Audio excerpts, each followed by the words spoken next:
Okay, so our last type of inhibition, uncompetitive inhibitors. You'll notice that I started with an ES complex where the enzyme is already bound to the substrate.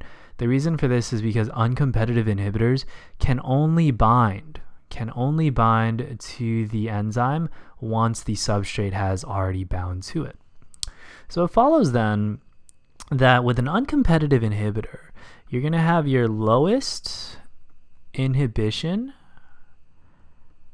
at low substrate concentration, because if there's very little substrate, you can't form that much ES complex, and if you can't form that much ES complex, you can't bind to the enzyme and inhibit.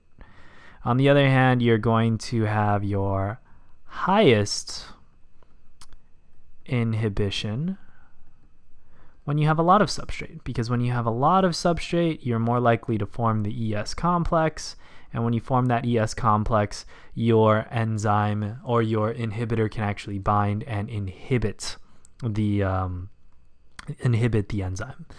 Now it follows then, since we have inhibition at high substrate concentration, what's going to happen is the Vmax is going to go down. All right, the Vmax is going to go down, and it's actually going to be equal to the Vmax, or Vmax apparent is going to be equal to the Vmax divided by our factor of alpha. Okay, we're also going to see that the Km value is going to go down, and I'll explain this on the graph when we get to it. But Km apparent is going to be equal to Km divided by alpha. Okay, so starting off with our typical Michaelis-Menten equation, we have V naught equals Vmax times S over Km plus S. We're going to take this alpha term, and we're going to multiply the substrate in the denominator by alpha. And then you're going to go through and you're going to divide every single term by alpha, and then you're going to get V naught equals Vmax apparent times your concentration of S divided by Km apparent plus your concentration of S. Okay, so that equation that I just wrote out in orange, that's going to be your Michaelis-Menten equation for an uncompetitive inhibitor. Now let's take a look at our plots and explain why the Km value is going to go down. All right, again, I'm going to use green for no inhibitor, and then I'll use red for the presence of an inhibitor. So in green, we're going to have the no inhibitor. It's going to max out at Vmax. And what's going to happen is with the inhibitor, you're going to see very, very little inhibition at low concentration, and then the rate of inhibition is going to get much, much higher. You're going to see a bigger difference in the velocity of the reaction at higher substrate concentration. So now we're going to have Vmax apparent. Now, since the velocities are very, very similar, there's little inhibition going on at low substrate concentration, and the Vmax apparent goes down by quite a bit. You'll notice that our original Km is probably maybe like right around here. And it's really easy to see this visually, that the new Km, it's going to be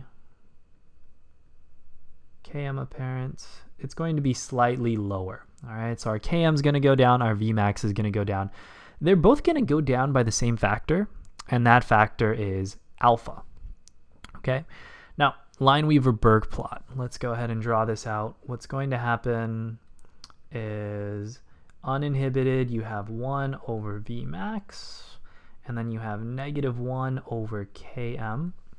What's going to happen with the inhibitor, an uncompetitive inhibitor, is we're going to have a parallel line, and this y-intercept is now going to be 1 over Vmax apparent, and the x-intercept is now going to be -1 over Km apparent. Now the lines are going to be parallel because if you remember what the slope is, if you remember that the slope of a Lineweaver-Burk plot is Km divided by Vmax, okay? Well, the Km apparent and the Vmax apparent, take a look over here. They're both divided by alpha. And if you divide Vmax apparent divided by Km apparent, the alphas are actually going to cancel out. So the slope is going to stay constant for the Lineweaver-Burk plot whenever you're dealing with an uncompetitive inhibitor.